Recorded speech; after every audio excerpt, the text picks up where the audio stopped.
Okay. Their plan all along. They wanted to divert the attention of Ukrainian forces.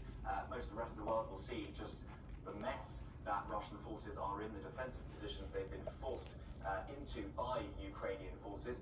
This doesn't, though, mean that the war is over by any stretch. The Donbass region, 2/3 of it is contested, so it's unlikely that Ukraine, who've been heavily armed and resourced by the West, are going to give up this fight anytime soon.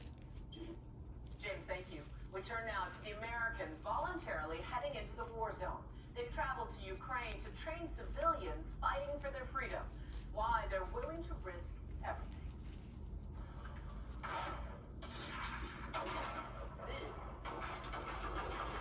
This is the sound of war. The sound of defiance. This is what it sounds like to fight for your life. Probably the most defined line between good and evil and right and wrong. Ukraine is a country under siege. Its military and ordinary citizens alike battling back Russian forces for more than a month. This one looks good.